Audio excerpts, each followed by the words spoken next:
Good morning and welcome to the Sunday service. This morning we're going to meditate few minutes. After the meditation we have Dhamma talk and question and answer. Now Subodha is going to lead the loving kindness meditation.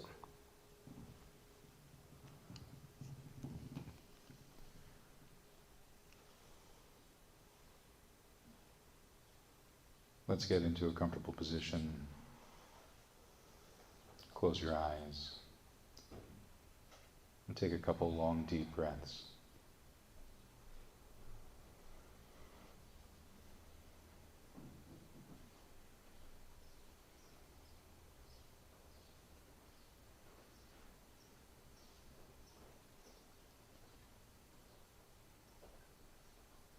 And now let us develop metta, goodwill, loving kindness, beginning with ourselves.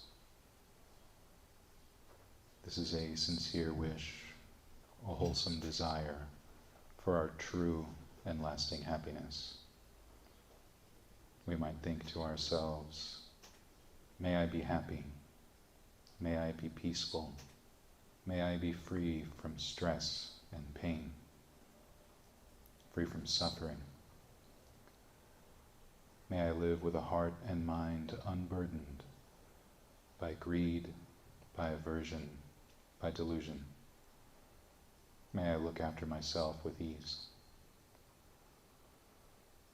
And then we extend our metta, our goodwill, to our loved ones, our family, our friends, our teachers, mentors, and guides, all those that we love, all those that we admire, all those that we respect. May they be happy, peaceful, free from stress and pain, free from suffering. May they live with hearts and minds unburdened by greed, by aversion, by delusion. May they look after themselves with ease.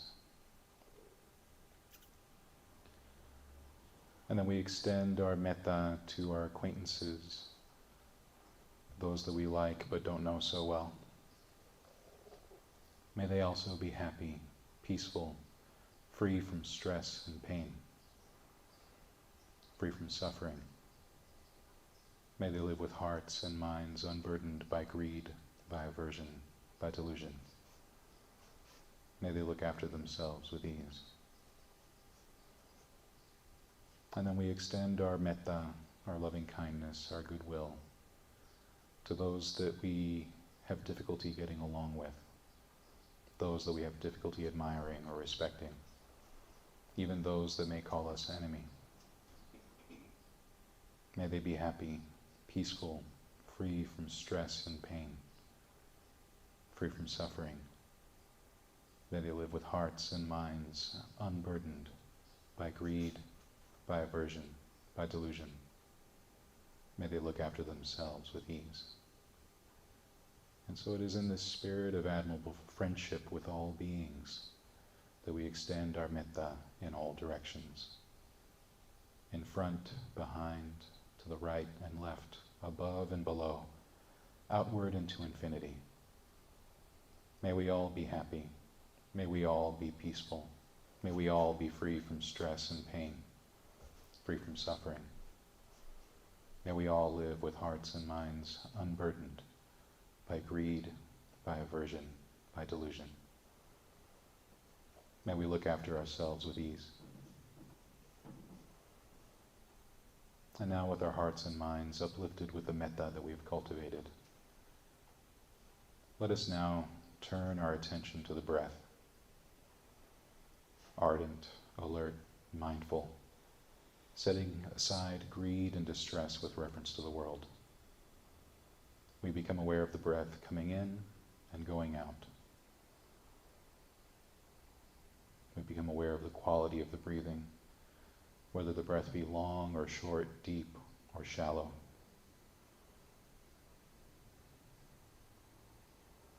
Allowing the breath to become easeful, satisfying,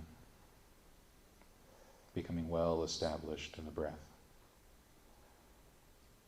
Setting aside thoughts of the past, thoughts of the future, daydreams, fantasies, concerns. We allow the breath to become our sole occupation for the time being. Whenever the mind wanders, we bring it back to the breath,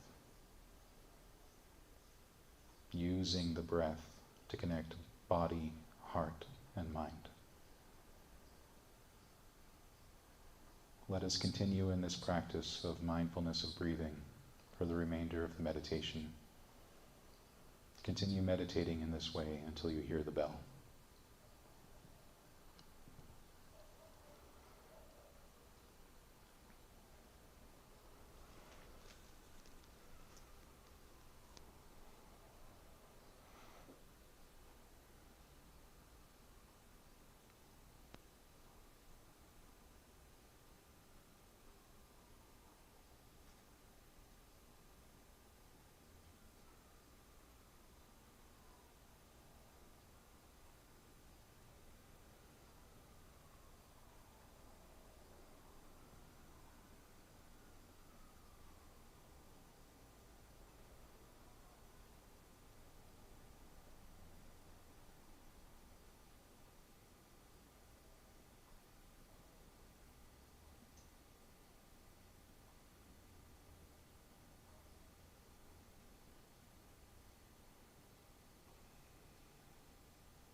Sadhu, sadhu, sadhu.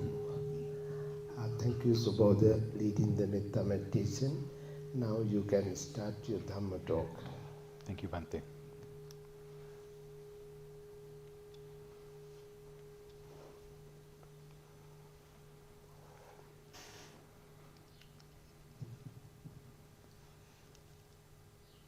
I pay homage to the Buddha. I pay homage to the Dhamma. I pay homage to the Sangha.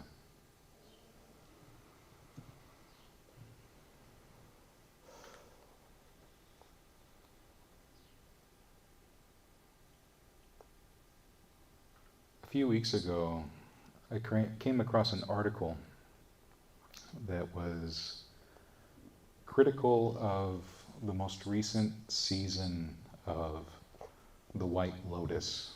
I don't know how many people have watched that show. I'm looking at the faces here, and maybe not too many, but maybe a few of you. And so I read the article, and it was critical for all the reasons people are often critical of shows like that. Like, oh, it's saying this about Buddhism, it's saying that about Buddhism, it's, white spiritual tourism and whatever. And this was based off of like the first couple episodes. But, anytime something like that gets into like that part of online Buddhism, I always get curious as to, the motivations this way or that way, why people say what they say. And I also wanted to make sure that if anyone ever asked me about it, I have some kind of response. So I ended up watching that season of The White Lotus, season 3, which was set in Thailand, because I figured people might ask me, representing the wilderness tradition to the extent that I do. Someone might be like, hey, like, how close was it to whatever? And it turns out not all that much. But in any case, I sat myself down and watched a whole season of a show that I didn't really enjoy, but I figured I would do it for good, wholesome reasons, so that I'd have something important to say. But it was kind of funny watching that, because I'd be sitting there watching an episode, my wife would walk into the living room, see what I had on TV, roll her eyes and walk out. So it wasn't much her thing either. But in any case, people have thoughts about this particular season because this season takes place in a historically Buddhist country. There are a couple monks that are in the show, a little tiny bit. And, there's at least one character who's actively interested in Buddhism for a while. And so, people have ideas about what's going on here. But, like, what a weird show to have anything about Buddhism in it anyway. Like, I don't know how many of you are familiar with the show, but it's kind of one of those, like, murder whodunit shows where, at the beginning of any one of the 3 seasons, it starts with one of the White Lotus resorts where someone is dead. You don't know who. They're in a body bag and they're being carted away, and then it'll go 1 week later, and then it's like whatever's happening.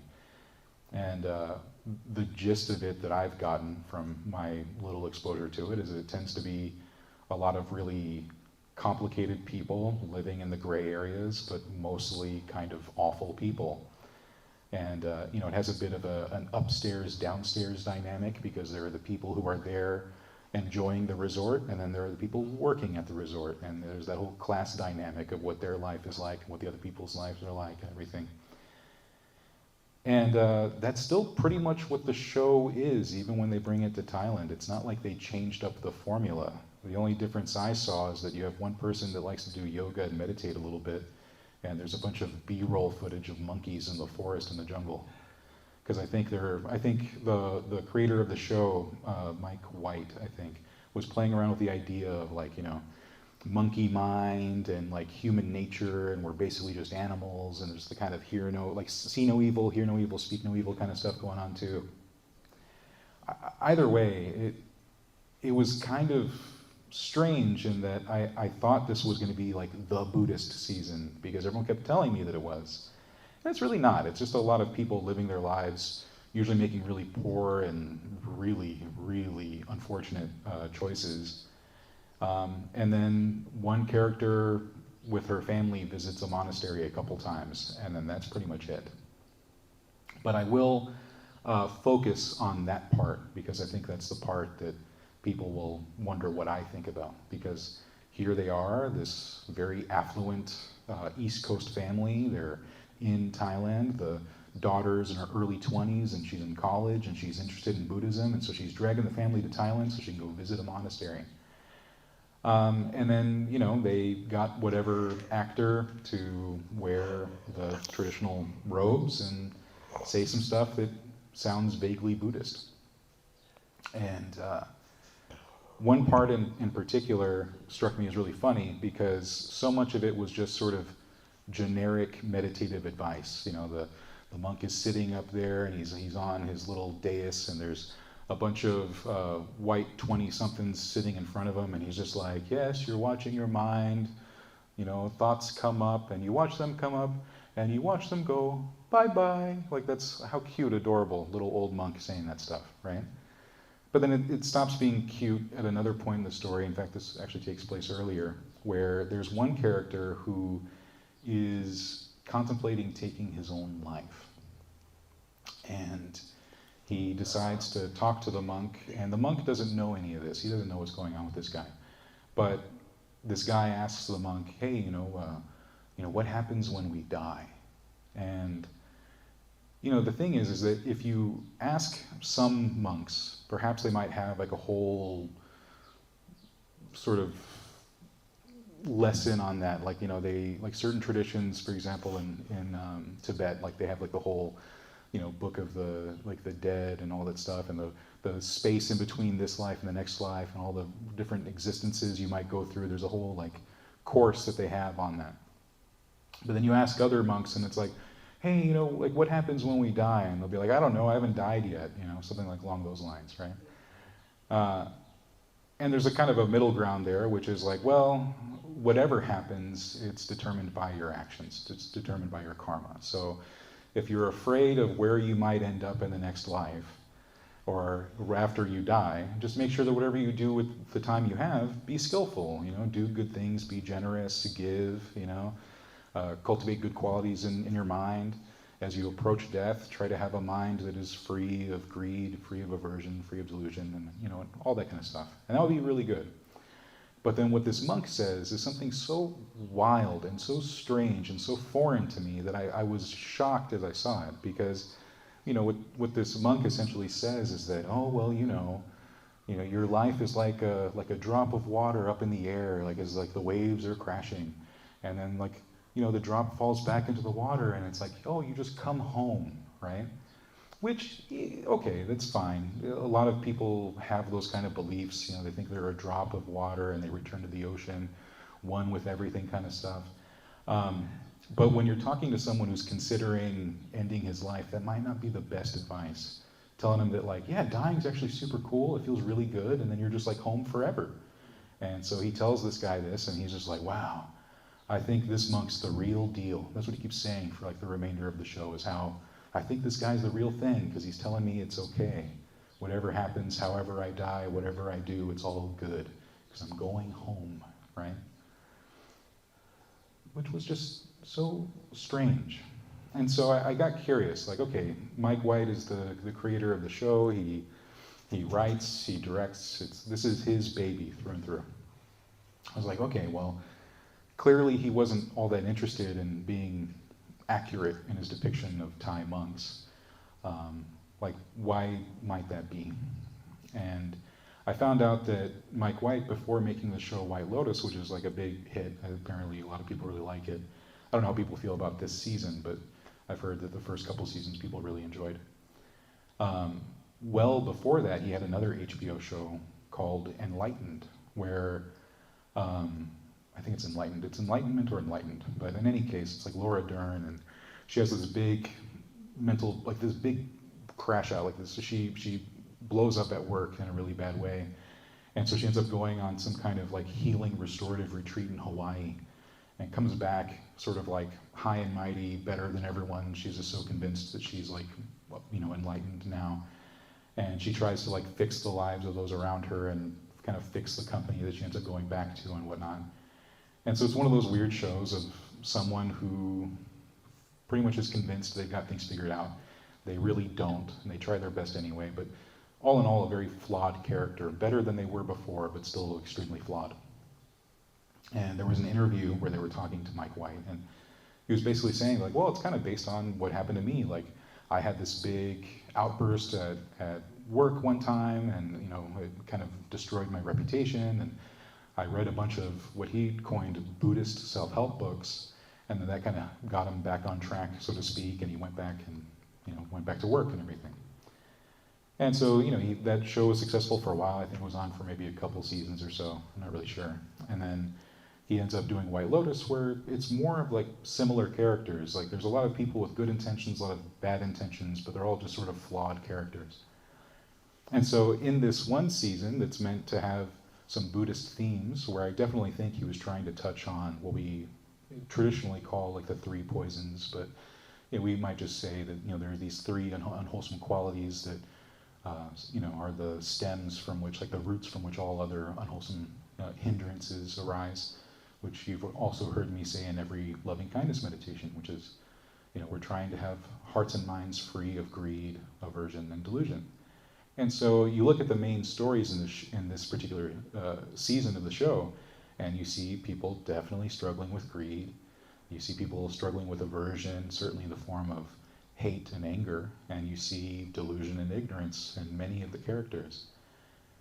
But the thing is that even those that are trying to find a way out just end up sort of staying where they are. Like, even the one character that's very interested in Buddhism finds out that she's not so interested after all, because she's really comfortable in the life that she has, and so she just sort of visits a monastery a couple times and then goes on with her life, being a pampered girl of a wealthy family, which is just disheartening for someone who, in my case, I would love to see more Buddhist themed shows and movies and stuff. I've been honest of the fact that when I was young, I watched Little Buddha, which certainly is a weird movie, but also kind of brilliant.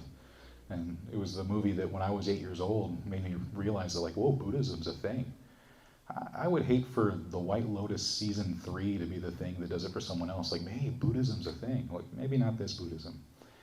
And like, there's the silly stuff that they got wrong for like silly reasons. Like, for example, one of the things that happens is that two of the characters decide to stay overnight at the monastery. And for some reason, there's a meal in the evening, which, if you know anything about, like a Thai forest or Thai wilderness monastery, or even any Thai monastery, there's typically not any food at night for people who are staying over, because they're usually following the 8 precepts. So that was already kind of weird. But then the two of them complained that the food is vegetarian, which it usually isn't at a Thai monastery, and that the food is bland and flavorless. Now, I don't know if you've had Thai food before, and especially Thai food made by Thai people, but I don't think any Western person from an affluent, like, WASP family would consider the food bland, right? So just strange things like that. Also, the very idea that there's some kind of program where people can stay there for a year, and it's like a kind of college dorm style thing where people are visiting each other's rooms at night, like just a bunch of stuff that wouldn't fly. And that's all just silly stuff that someone wouldn't know if they've never been in a monastery, certainly a Thai monastery. And fine, he's writing a TV show, it's meant to be fun. But it's when he has someone dressed up in robes and saying things that would, in a real context, be extremely careless, that all of a sudden now I'm like, ooh, as someone who shares the Dharma, maybe I've got something to say on that. And it's simply because, as Buddhists, we try to be very skillful in our words. Last month I was talking about how, we follow precepts because we're trying to train, and one way of talking about it is we're trying to train in heightened virtue. We're trying to be virtuous people, but also we're trying to encourage others to be virtuous as well. I brought up the fact that, hey, if you decide to steal, that's already pretty bad. But if you start encouraging people to steal, like you decide to put a course together, like this is how you steal, because you can find anything on the internet. I'm sure there's someone who's like, lockpicking 101, You don't know what kind of damage you're doing to the world by releasing that out there, right? so it's the same idea when someone asks a really esoteric, metaphysical, spiritual question, like, you don't know why they're asking. Like, what happens when we die, you know? And we have in the suttas examples where the Buddha chooses to stay quiet on precisely those kinds of questions, depending on who's asking, right? And there's an example of someone who came up and wanted to have really, really metaphysical questions answered, like what is the nature of the person? Like, is the person eternal or not? You know, do we die and then go somewhere else? Is it like this and like that? All these kind of questions, you know, and then the Buddha decides he's not going to answer. And, you know, this person who asked the questions ends up leaving, and then his attendant, who in most cases is Ananda, ends up asking the Buddha, like, hey, like, you know, why didn't you answer that guy's questions? And so, well, if I had answered them, no matter how I answered, it wouldn't have done him any good. That's the gist of it.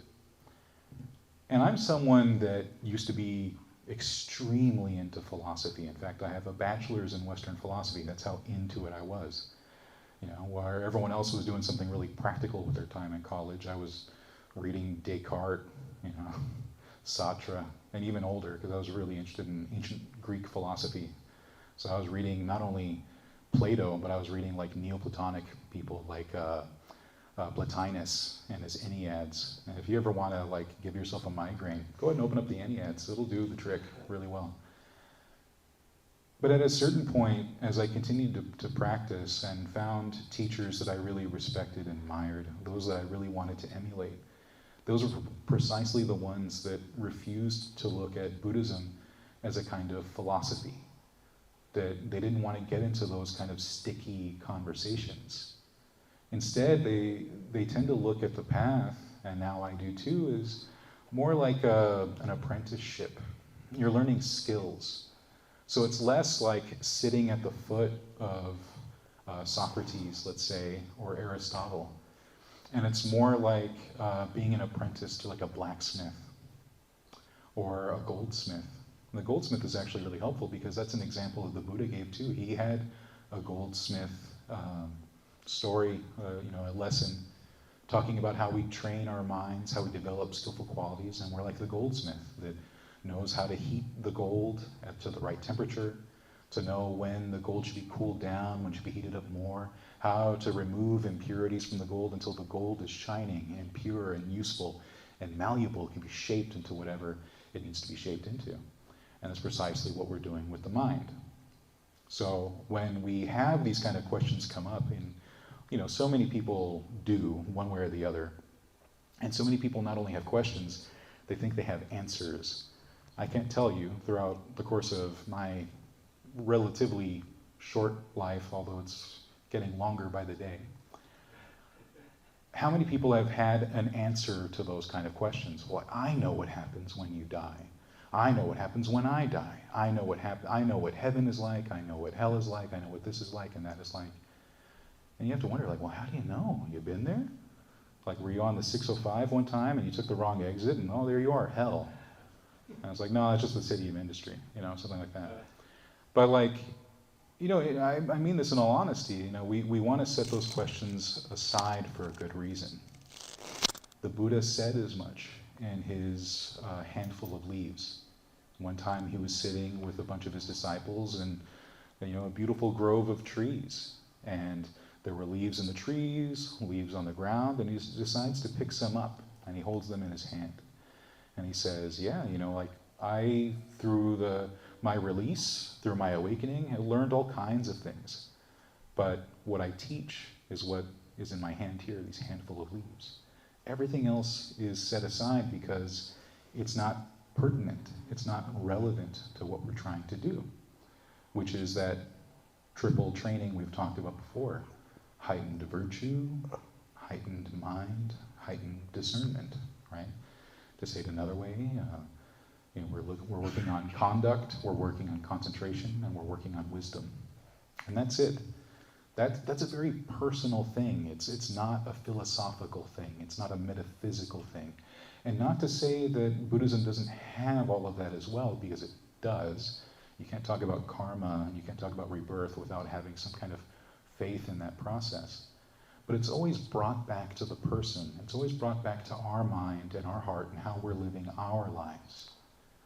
And so that means that when we have these discussions, and remember, we're on a path where it's very fruitful to have discussions. We're meant to discuss. We're not meant to just read, Well before the suttas were written down, before the whole Tipitaka was written down, it was an oral tradition, shared orally from person to person. We are meant to have discussions, but we're supposed to be having discussions on how to live skillfully, not to have philosophical answers to questions, getting caught in quagmires, literally getting caught in a thicket of views. That's how the Buddha described it, getting caught in a thicket of views. And I see people getting caught in thickets all the time, and you never know what the fallout of that is. Now, I know I'm talking about a TV show, the third season of White Lotus. It's eventually going to fade into my memory. I can't wait. It's going to be gone, and I won't remember this show. There's a lot of really troubling stuff that happened in it. Don't take this as any endorsement to find out for yourself. No, I don't mean any, how do the kids say it? No shade at Mike White.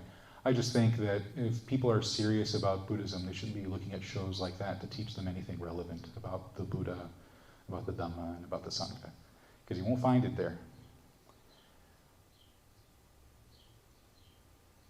But I do think that it is important to have the conversations, but remember that the conversations are about what we think, what we do, what we say.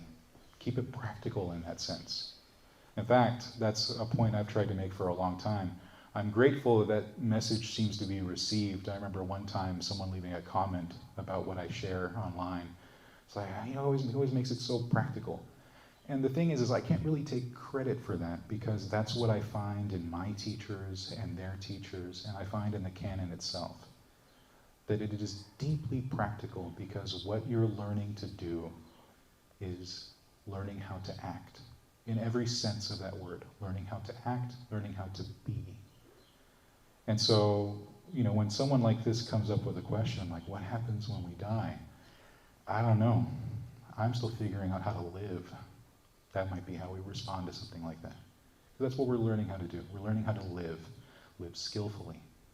One of the beautiful ways I've heard it described is we're training ourselves in the habits and practices of the noble ones.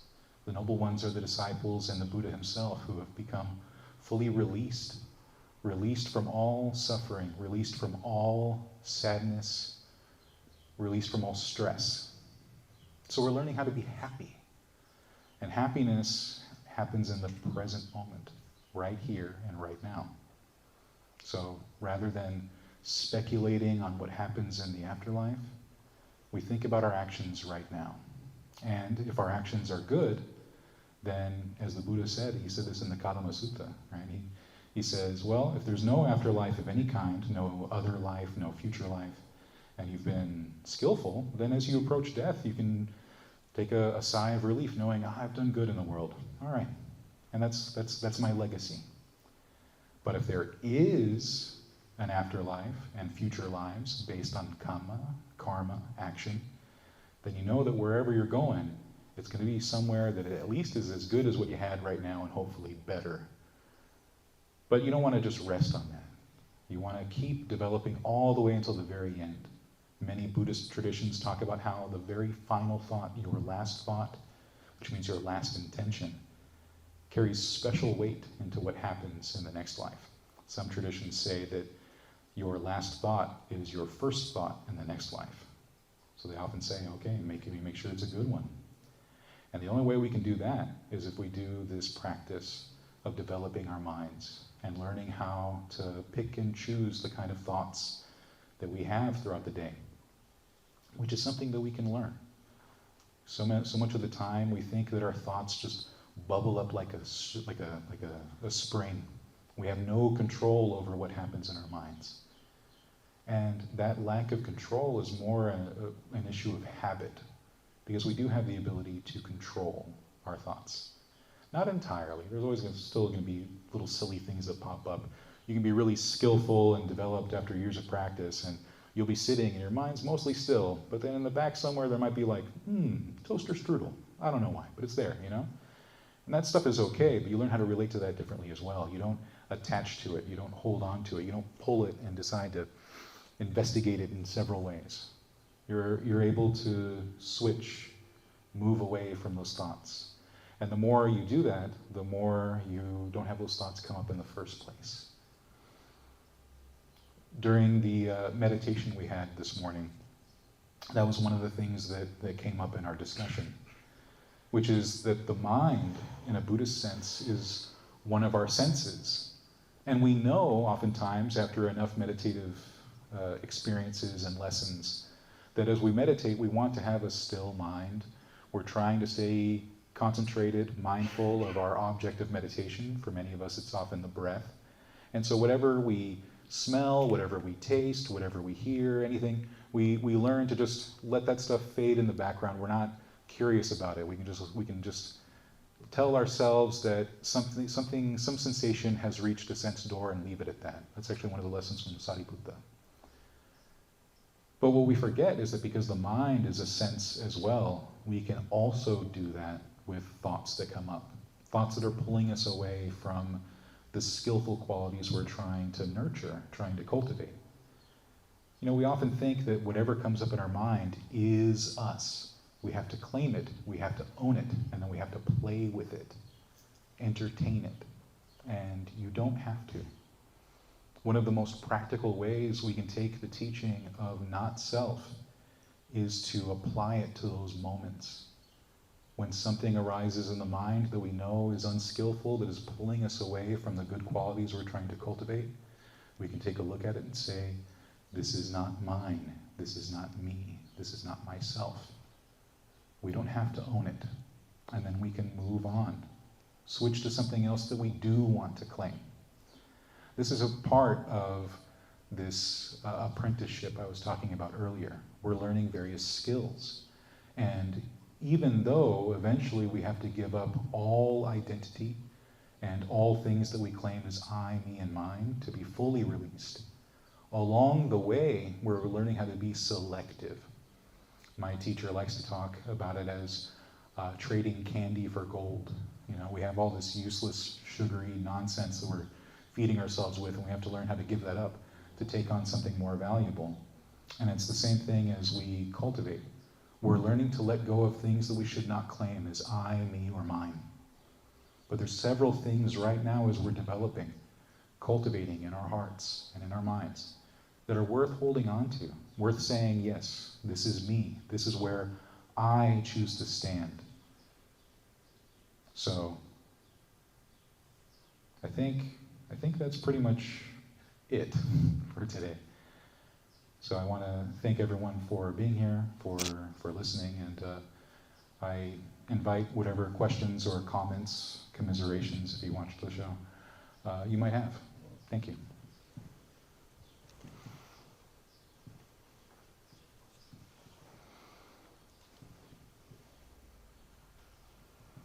Yes, please. What's your name? My name is Joe. Yes, your question. Did the Buddha ever, are there any stories or any where he actually does talk about suicide and how to speak to people who are suicidal? That's a good question. I think that there are several passages where we can look at it in a more indirect sense. One example that came to mind, just because I was also speaking about skillfulness of speech, is sometimes interpreted by Westerners as an example of a time the Buddha was not skillful in his speech. There was one time when the Buddha was giving a lesson to a group of monks, and he was focusing on the foulness of the body, which is a contemplation that one can take on when one is particularly caught up in sensuality. You know, you're really about your own body and how beautiful it is and how good looking it is, and you're definitely interested in what other people have going on. And he used foulness of the body as a way of breaking that. there was a group of these monks that were then so disgusted with their bodies that they hired assassins to kill them. And the Buddha comes back after, I don't know, a couple months on his own, or a couple weeks maybe on his own retreat, and he asks, why are there fewer monks than when I was here before? And that's when someone relays to him what happened. And the Buddha then decides, okay, I need to pivot and start teaching something to counteract that kind of feeling. Because what we're trying to find in the Eightfold Path is this sort of knife's edge, for lack of a better term. You know, we want to not be caught up in sensuality, but we don't want to be so disgusted with existence that we try to find a little cheat code to get out sooner.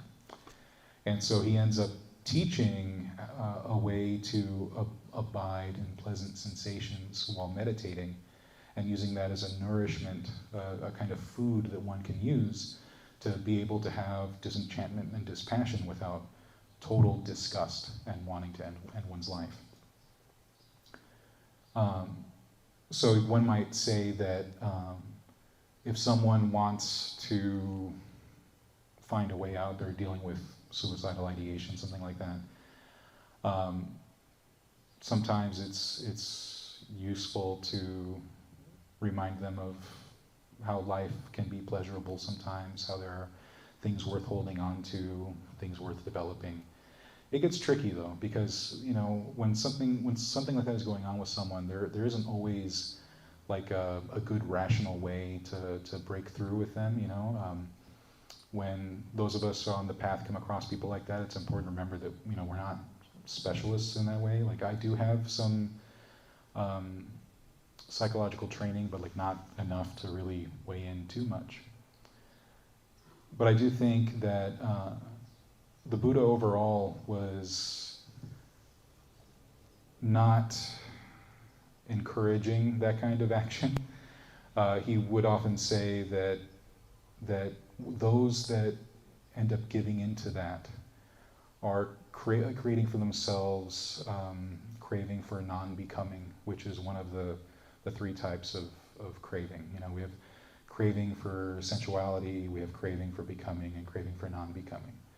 And so that's not what we're after as Buddhists developing on the path. Some people learn about Buddhism and they come away with thinking that Buddhism is very nihilistic, that what we're teaching is that the world is awful and you shouldn't like being here and you should totally want to just end things. And what the Buddha was teaching is not that the world is bad, but that nirvana, full release awakening, is that much better by comparison. So we're not trying to find a way out through craving for sensuality. We're not trying to find a way out through craving for becoming. And the same thing with craving for non-becoming. And craving for non-becoming, the Buddha said, just creates more becoming. So oftentimes when he was encouraging people to stay alive, the reason why was because it would just lead to further suffering and stress for them. Now, is that going to be convincing to everyone? No, because there were times when even the Buddha, who is said to be one of the best, if not the best teachers in the world, couldn't prevent people from taking their own lives. So it's a very nuanced, difficult topic, I think, for anyone to try to handle with any grace, let's say. It's hard to approach skillfully, but those are some of the thoughts that came to mind. If you have any further questions or comments. Yeah.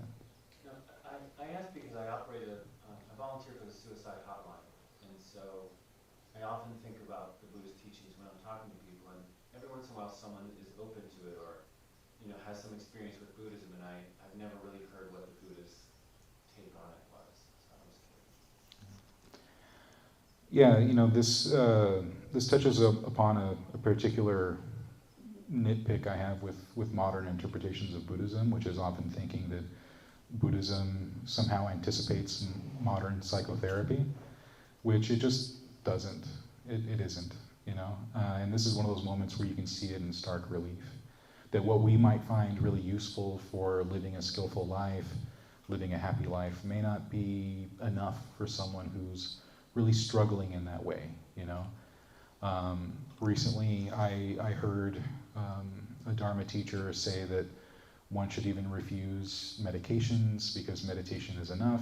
One should refuse psychotherapy because meditation should be enough. And it doesn't work that way. In fact, last month, one of the things I said is that I know even Dharma teachers that practice quite skillfully while being medicated for, whatever issues they have and are seeking psychotherapeutic help. They have a therapist and it helps and so on, those are tools that we should actively encourage for those who are going through those kind of issues, right? Buddhist concerns, I would say, are not psychological. I would say that they're existential, dealing with themes that all of us face, which isn't to say that that's entirely separate from what psychotherapy is after. It's simply that the modern psychotherapeutic model is very materialistic. It's like based in the body. It's very physical, and it's oftentimes comes down to chemical things. And with Buddhism, we're focusing on existential concerns of like freedom and choice, autonomy, things like that. And I tend to want to separate Buddhism from psychotherapy. So I might say that if you are doing that work with the hotline, you might be more equipped to answer that question than me, because you have more experience. But I would say that when we're looking at those kind of lessons, it's important to focus on what the Buddha regarded as skillful speech. What are we encouraging in other people? So I would focus more on that than what the Buddha had to say on suicide, because we might find really contradictory things depending on how we view it with a modern lens. I remember having a very difficult conversation with someone who was trying to use passages where the Buddha did allow people to take their own lives as justification for precisely that. And it was the case where an arahant this was an arahant, which means this is someone who's fully released, but had a body that was in deep pain. And he had nothing else to do other than just to sit around in his pain. But he was fully free. His mind wasn't in pain, but his body was. And this particular monk asked if it would be acceptable to end his own life, and did. And when asked about why this was okay, the Buddha essentially said, well, when arahants do it, it's okay. So, trying to apply those kind of lessons to psychotherapy, I think we end up falling short in that regard. Because that's just not what Buddhism is meant to fix, sadly. Yeah.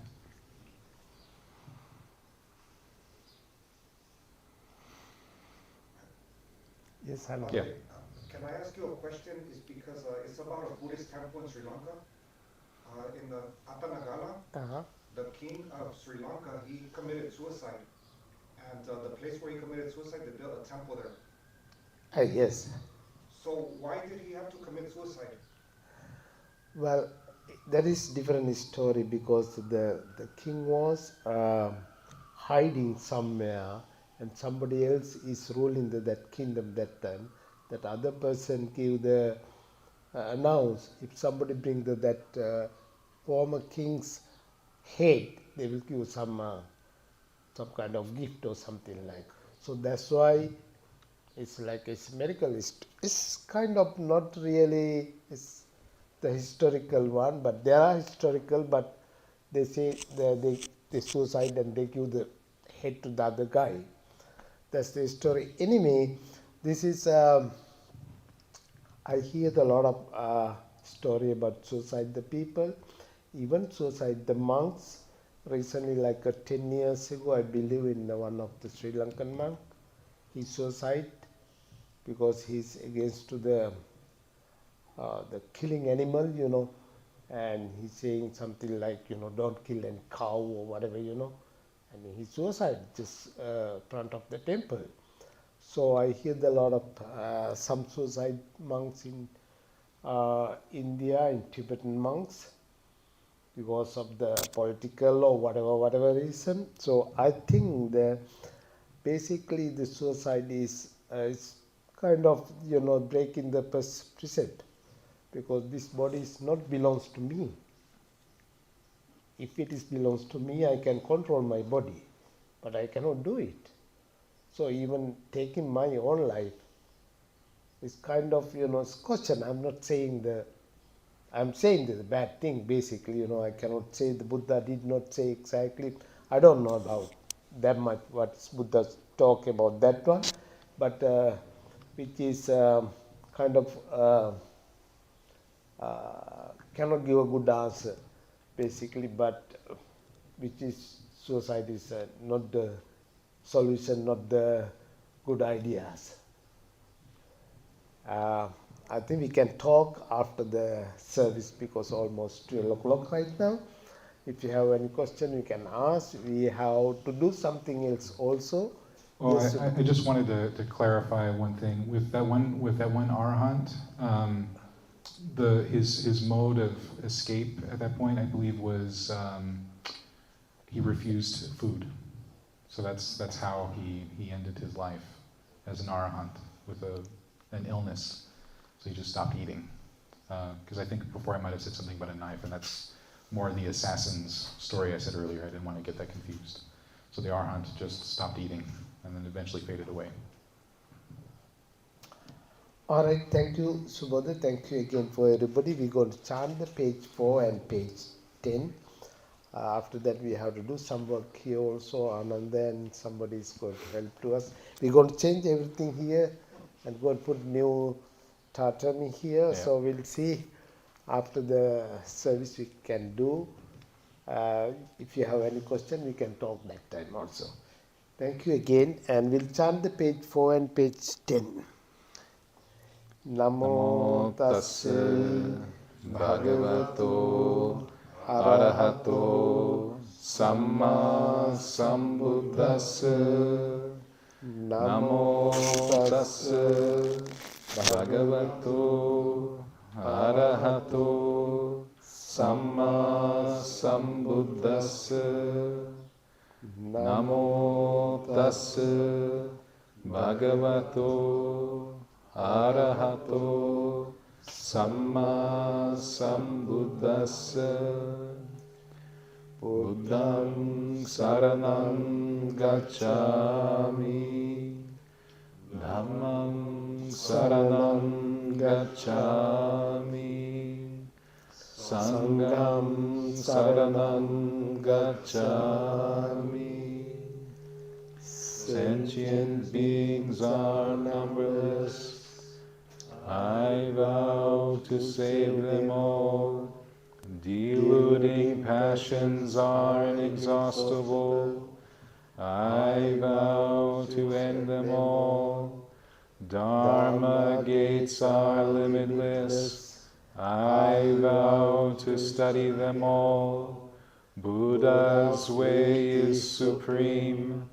I vow to attain it. May suffering ones be suffering free, and the fear-struck fearless be. May the grieving shed all grief, and the sick find health relief. When ye tu kong aduk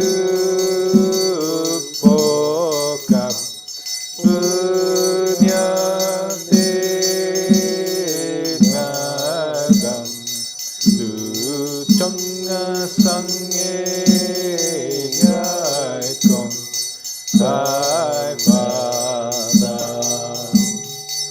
When ye tu kong aduk pokap punya te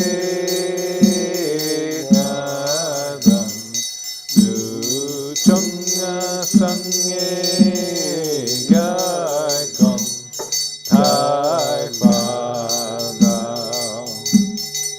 When ye tu kong aduk pokap punya te ngadam tu chong sangye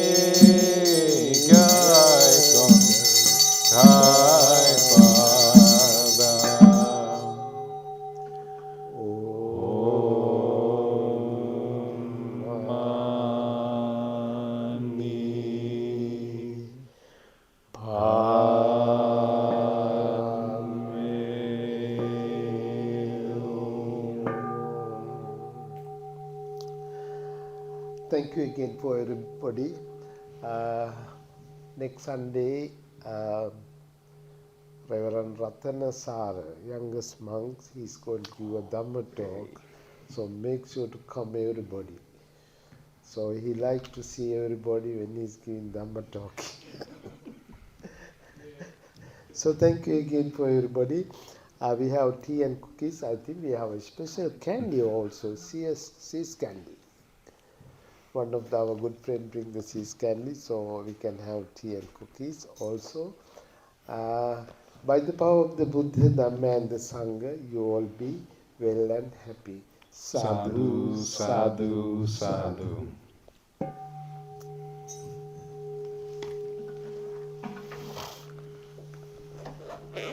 sadhu.